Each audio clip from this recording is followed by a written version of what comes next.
Bonjour à tous et bienvenue sur la chaîne de Fouini. Les amis, Fouini, aujourd'hui il se pose une question existentielle. En fait, je me pose tout le temps des questions. Aïe, aïe, aïe, ça chauffe là-dedans les gars. Non, bon, vous connaissez mon amour inconditionnel pour Mike Tyson, pour Young Mike Tyson, le Mike Tyson qui m'a fait rêver. Mike Tyson 86-91. Waouh. Waouh, 85-91 les gars, allez. Qu'est-ce qu'il m'a fait rêver. Mike Tyson Prime, dur à situer. Beaucoup diront Mike Tyson Prime, c'est au moment de Michael Spinks. Je suis pas tout à fait d'accord. On arrive à la fin avec Kevin Rooney. On arrive vraiment à la fin.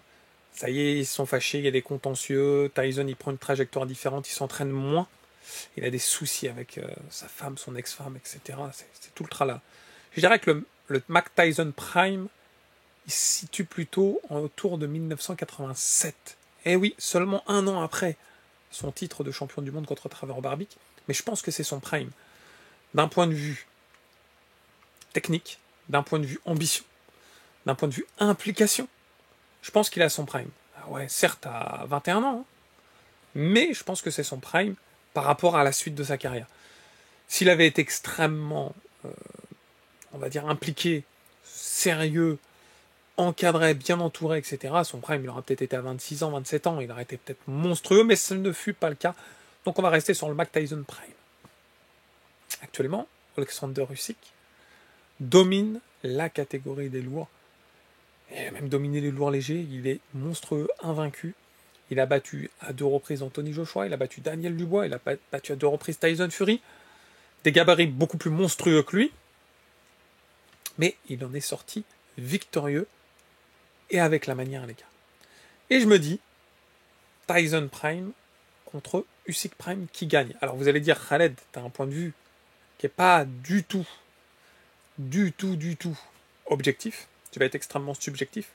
Du coup, j'ai fait appel à une personne tierce pour juger ce combat. Et cette personne, c'est l'IA, l'intelligence artificielle de ChatGPT. J'ai interrogé ChatGPT à ce sujet. ChatGPT, c'est une intelligence artificielle. En fonction de la tournure, du questionnement, de comment, à quel moment vous allez poser la question, évidemment, il y aura des réactions différentes en fonction de ce qui se passe. Elle tient compte de tous les scénarios. Et puis, c'est ce qui rend la chose intéressante.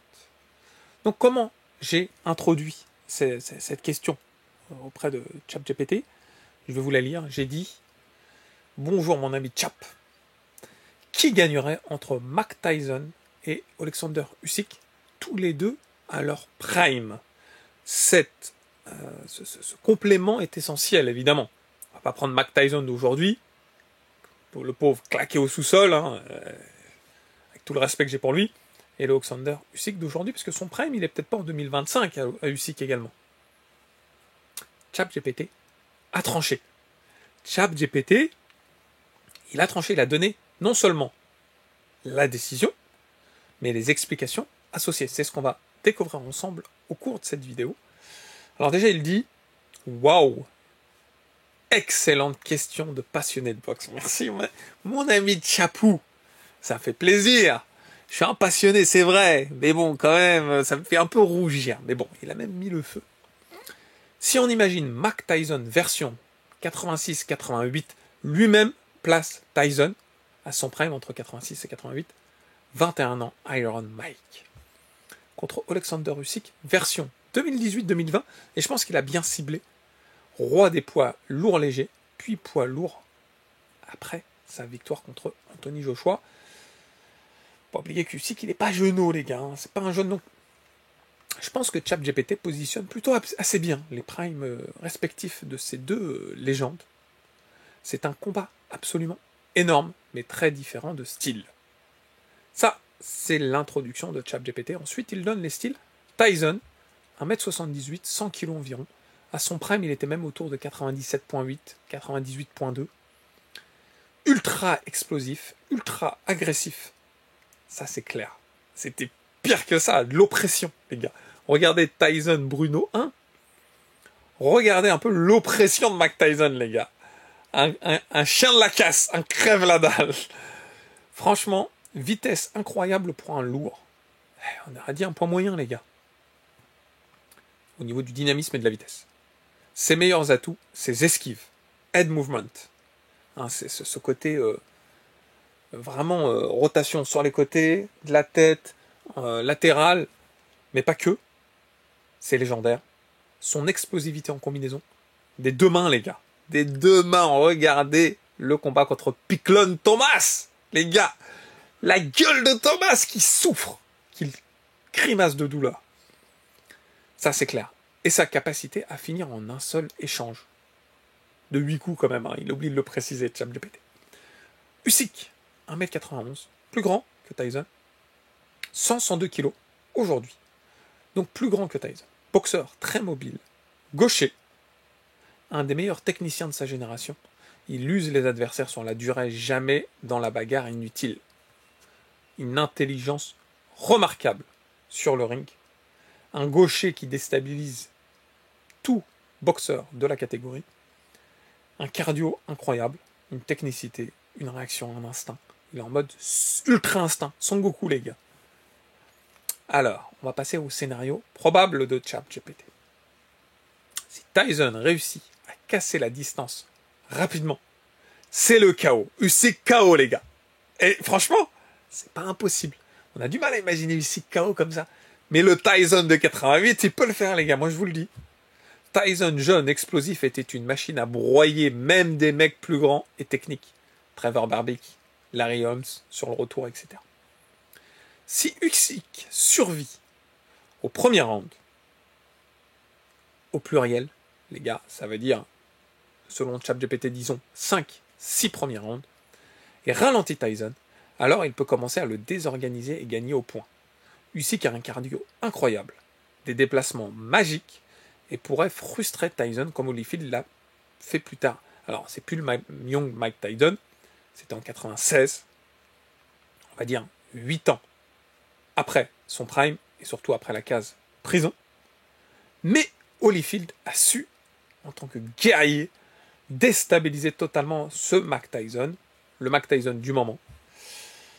Et d'ailleurs, selon ChatGPT, Holyfield aurait un style qui ressemble parfois à Usyk, mais en faisant plus rugueux. Holyfield, c'était un vrai warrior. Et effectivement, il a su mettre le sème intersidéral à Mike Tyson, le désorienter totalement et le déstabiliser. On l'a pu le voir dans son premier combat et même dans son deuxième combat quand Tyson part en fou furieux. Pourtant, il commençait à placer des très bonnes combinaisons, Tyson. Mais le Tyson de 88, c'était encore autre chose, les gars. Franchement, c'était un autre monde. Another world. Donc maintenant, il faut le pronostic de ChatGPT. On a eu l'entrée en matière, l'introduction, le scénario probable. Maintenant, on va passer, évidemment, au pronostic. Et selon ChatGPT, il dit mon pronostic honnête. Ah, il pense être en toute honnêteté. 60% Tyson gagne par KO entre le premier et le 6e round. 40% Usyk gagne au point après avoir survécu à la tempête. Résumé rapide. Début de combat égale avantage Tyson, danger immédiat. Combat long égale avantage Usyk. Boxe, mobilité, endurance. Voilà, les amis, la réponse de ChatGPT. Après, il dit, quand même, veux-tu que je te fasse aussi une simulation round par round pour savoir comment ça pourra se dérouler? Ou même 2 versions. Si Tyson touche vite, si Usyk, on va dire, réussit son plan. Alors, je vais lui répondre oui, les gars. Hein, on va voir un peu ce qu'il en est. Bon, je vous mettrai peut-être pas tous tes screens, hein, je fais un petit résumé rapide. Il dit, en gros, si Tyson arrive à connecter rapidement, le scénario va tourner au chaos. Grossièrement, ça c'est une première version. Une deuxième version, ça peut être Usyk, qui réussit à tenir et impose son style. Donc, scénario plutôt victoire au point. On va regarder le scénario où juste Tyson où il met un KO. Il connecte vite. Round 1, Tyson sort ultra agressif. Ah, vous imaginez bien Tyson ultra agressif, là il frappe des deux mains. Il fonce sur Usyk, qui bouge bien, mais surpris par la vitesse de Mike Tyson. Tyson touche déjà au corps avec des grosses combinaisons. Usyk tient mais recule beaucoup. Round 2, Usyk essaie de garder la distance, les gars, mais Tyson coupe le ring super bien. Vous savez, les trajectoires, bam, bam, comme il a pu faire à de multiples reprises. Un énorme crochet gauche de Tyson touche Usyk, qui vacille, mais ne tombe pas. Tyson sent qu'il peut finir. Round 3, Usyk commence bien, Il essaie de ralentir Tyson avec son jab et quelques gauches rapides, mais Tyson l'attrape dans un coin avec une séquence uppercut gauche plus crochet droit. Usyk tombe lourdement. KO de Mike Tyson en round 3. Les gars, ChatGPT il a parlé. Hein. Moi, je suis le modeste Fouini, les gars. Le modeste Fouini. Est-ce que mon avis aura du sens après cette... Voilà, ChatGPT il a étalé sa science, les gars. N'hésitez pas en commentaire à donner votre point de vue. En tout cas, j'espère que vous avez apprécié le format. N'oubliez pas le pouce, le petit abonnement. Je vous embrasse très fort et je vous dis à très vite pour de nouvelles aventures. Ciao, ciao la famille.